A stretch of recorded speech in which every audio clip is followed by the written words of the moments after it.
don't do an SIP. Everyone on the internet and a bunch of my friends are saying they've been doing this for 5 years and are not getting results.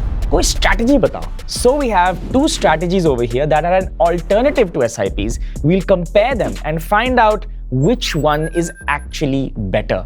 The point is very simple. When you're making linear progress, every time this dot goes up, you feel amazing. You feel like you're making progress. But life is mostly 3 steps forward and 2 steps back. And the stock market is no different. When you see lots of lows, you can't continue your SIP because, well, the market's falling. How can you put more money into the market? That makes no logical sense. And most people stop investing. In fact, all of this is rooted in real data in a consultation paper by SEBI. Over here, you can see in the first 2 years of anyone holding a mutual fund, a regular plan, 73% people quit. And by the 5th year, 97% people have quit and only 3% have survived. Most people quit because of all of this happening. And you can see in this table that more and more people are starting their SIPs, but at the same time, people who've discontinued is 4x of it. People don't have the discipline to do SIP regularly. So your behavior is actually dependent on the market cycle. But if it's so dependent on the market cycle, then maybe we could try a strategy which has lump sum in it and see if there's a lump sum versus SIP strategy here. I have a chart over here from October 2008 to October 2015. I'm cherry picking this period because it has something very interesting. The market did this. It just went up. Now over here, if you compare an SIP versus a lump sum, who do you think wins? Think about it.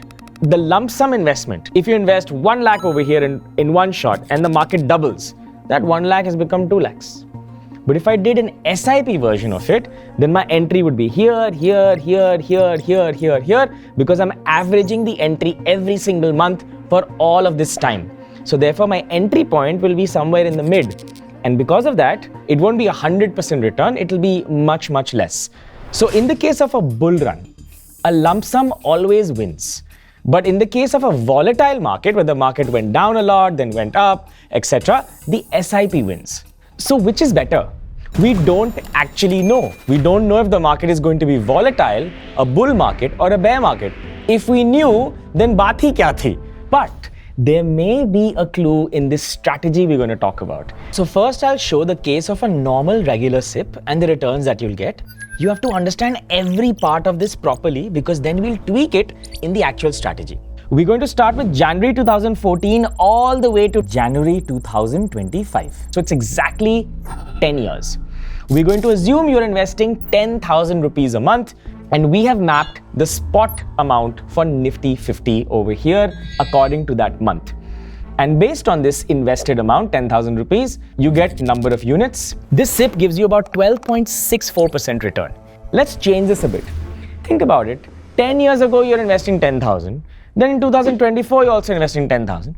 Like, are you so bad at your job that you're not getting a raise?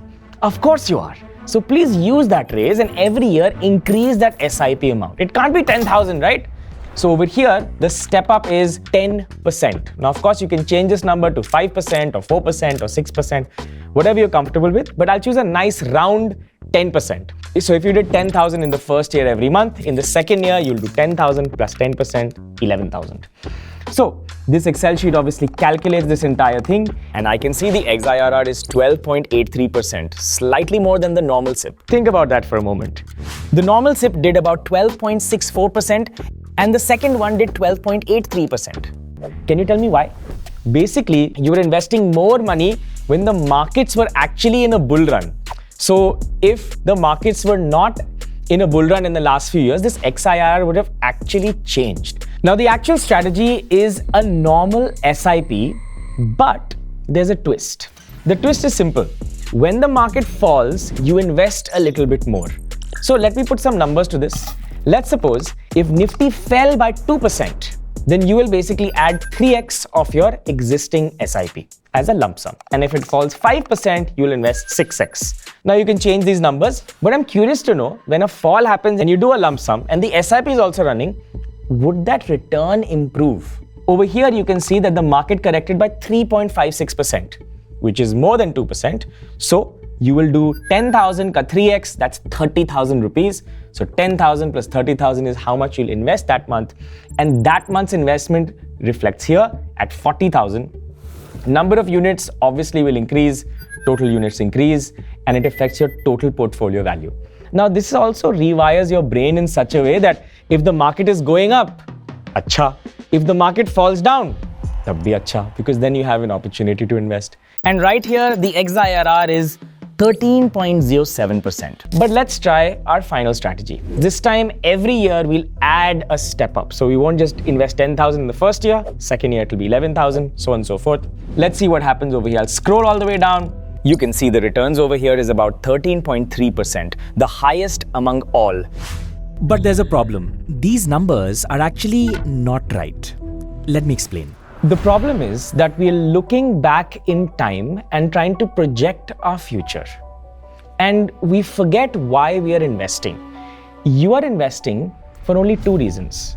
One, so you feel safe. And second, so you feel safe. This is the actual function of money. If you look at this strategy, there is an assumption.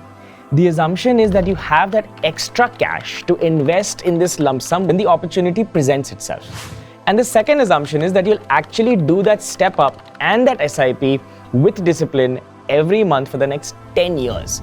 It assumes you have a safety net, you have an emergency fund, because in 10 years, good things and bad things can happen and you'll manage that separately, but this won't break. Your real wealth is probably not in your bank balance, but actually what skill you bring to the table when you go to office and work, the salary that you earn and how fast you actually learn. How many rich people do you know who own a house but don't have time to stay in it because they're at their shop worrying about when their next piece of revenue will happen and how much profit they'll make? A lot of people convert this money table into a worry habit and they forget they started investing to make their dreams possible and be actually stress-free. Now, the problem with this data is that it's looking back at a time which will never, ever happen in the future. You won't have the exact same 2008 again. You won't have the exact same bull run. And because of these biases in the data, suddenly one of these strategies does well. If I were to just change any of these events, suddenly some other strategy would do well. And then you would think that's good for you. The only thing that actually makes sense is you invest as a habit and the returns take care of themselves because you don't know what the future will hold.